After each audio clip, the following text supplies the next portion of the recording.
வீடியோக்குள்ளே போகலாம். இன்றைக்கி நம்ம என்ன பார்க்க போகிறோம்? டெய்லி யூஸ் பண்ணுற வேர்ட்ஸ் தான் பார்க்க போகிறோம். ஃபர்ஸ்ட் வேர்ட் பாருங்கள், பிபி.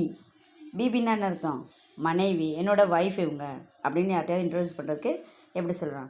பிபி, இவங்க தான் என்னோட பிபி அப்படின்னா என்ன அர்த்தம்? என்னோடய ஒய்ஃபு, என்னோட மனைவி அப்படின்னு சொல்லி நம்ம இன்ட்ரடியூஸ் பண்ணுறதுக்கு இந்த வேர்டை நம்ம யூஸ் பண்ணிக்கலாம். அடுத்து பாருங்கள், தீதி அப்படின்னா இவங்க தான் என்னோட அக்கா அப்படின்னு சொல்கிறதுக்கு என்ன சொல்லணும்? தீதி. எல்லோரும் என்ன பண்ணுறோம்? கூப்பிடும் போது அக்கா என்னக்கா பண்ணுறீங்க, எதுக்கா பண்ணுறீங்க அப்படின்னு நம்ம கேட்குறோம் இல்லையா? பொதுவாக யாராவது பார்க்கும்போது அக்கா அப்படின்னு சொல்லுவோம். அப்படி சொல்கிறதுக்கு என்ன சொல்லலாம்? தீதி. தீதினா அக்கா அப்படியே ஒரு மரியாதை சம்பந்தம் அப்படி சொல்லிக்கலாம். அடுத்து பாருங்கள், உட்னா அப்படின்னா எழுந்திருத்தல். என்னம்மா தூங்கிக்கிட்டே இருக்க, சீக்கிரம் எந்திரிமா, வேலை பாருமா அப்படின்னு சொல்லிட்டு என்ன சொல்லலாம்? உட்னா. உட்னான்னு என்ன அர்த்தம்? எந்திரிமா, எந்திரிச்சு வேலை பாருமா, எந்திரி, தூங்கிட்டே இருக்காத அப்படின்னு சொல்லி எழுந்திக்க சொல்கிறதுக்கு அப்படி சொல்லலாம். உட்காந்துட்டே இருக்காதம்மா, எந்திரிமா அப்படின்னு சொல்கிறதுக்கும் உட்னா அப்படின்னு சொல்லிக்கலாம். அடுத்து பாருங்கள், கர்ணா. கர்ணானா வேலை செய்தல் அப்படின்னு அர்த்தம். எந்த வேலையும் செய்ய அப்படின்னு சொல்கிறதுக்கு என்ன சொல்லணும்? கர்ணா. கரோ அப்படின்னா செய்ய, இந்த வேலையை செய்ய, அந்த வேலையை செய் அப்படின்னு சொல்லிட்டு என்ன சொல்லணும்? கர்ணா. கர்ணா அப்படின்னா என்ன அர்த்தம்னா செய், வேலை செய்தல் அப்படின்னு சொல்கிறதுக்குலாம் கர்ணா, டூ அப்படின்னு சொல்கிறதுக்கு அப்படி சொல்லிக்கலாம். அடுத்து பாருங்க, கஹோ. எதாக இருந்தாலும் சொல்லு, கூறுதல் அப்படின்னு என்ன அர்த்தம்? சொல்லு, என்கிட்ட சொல்லு, எதாக இருந்தாலும் சொல்லு அப்படின்னு சொல்கிறதுக்கு என்ன சொல்லணும்? கஹோ. கஹோனா சொல்லுதல். நம்ம ஏதாவது ஒன்று கேட்குறோம் அப்படின்னா பதில் சொல்லுமா அப்படின்னு சொல்ல கஹோ அப்படின்னு சொல்லி நம்ம கேட்கலாம். அதுக்கு கூறுதல் அப்படின்றது அர்த்தம்.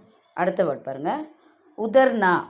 உத்தர்னா அப்படின்னா இறங்கு, பஸ்ஸை விட்டு இறங்கு, ஆட்டோ விட்டு இறங்கு அப்படின்னு சொல்கிறீங்கன்னா உத்தரோ அப்படின்னு சொல்லுவாங்க. உத்தரோ, உத்தர்னா அப்படின்னா அர்த்தம் இறங்குறது, கீழே இறங்கு அப்படின்னு சொல்கிறதுக்கு உத்தர்னா. மேலே நின்றுட்டுருக்காத, கீழே இறங்குப்பா அப்படின்னு சொல்லியிருக்கோம். இந்த வார்த்தையை நம்ம சொல்லிக்கலாம். அடுத்த பாருங்கள், தோட்னா உடைத்தல். ஏதாவது ஒரு பொருளை என்ன பண்ணுற, போட்டு உடைச்சிட்டியா, எந்த பொருளையும் பத்திரமாவே வச்சுக்க மாட்டேறப்பா, கொண்டு போகும்போது பார்த்து பத்திரமா கொண்டு போக மாட்டியா, இப்படி தான் கீழே போடுவியா, எல்லாம் உடஞ்சி போயிடுச்சு பார் அப்படின்னு சொல்லிட்டு என்ன சொல்லணும்? தோட்னா. தோட்னானா உடைக்கிறது, உடைச்சி போயிடுச்சு அப்படின்னு சொல்கிறதுக்கு தோட்னா. இந்த வார்த்தையை நம்ம சொல்லிக்கலாம். அடுத்து பாருங்கள், டக்னா அப்படின்னா மூடுதல்.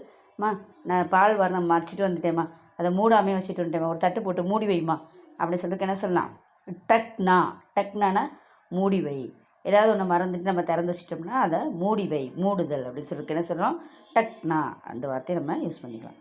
அடுத்து பாருங்கள், போஞ்ச்னா அப்படின்னா துடைத்தல். செல்ஃபெல்லாம் நல்லா தொடச்சி வைமா, சுத்தமாக வைமா அப்படின்னு சொல்கிறதுக்கு என்ன சொல்லலாம்? போஞ்ச்னா. போஞ்ச்னானா துடைக்கிறது, சுத்தமாக தொடச்சி வை, செல்ஃபை தொடச்சி வை, ஒன்றா இருந்துச்சுன்னா அதை தொடச்சி வச்சுக்கோ அப்படின்னு சொல்கிறதுக்கு என்ன சொல்லலாம்? போஞ்ச்னா. போஞ்ச்னானா துடைத்தல். அடுத்து பாருங்கள், மில்னா.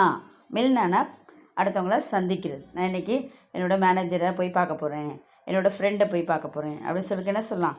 மில்னா. மில்னா அப்படின்னு அர்த்தம் சந்தித்தல், யாரையாவது போய் பார்க்குறது, சந்திக்கிறது, அதுதான் நம்ம சொல்கிறோம். இந்த வீடியோ உங்களுக்கு பிடிச்சிருந்தா லைக் பண்ணுங்கள், ஷேர் பண்ணுங்கள், சப்ஸ்கிரைப் பண்ணுங்கள்.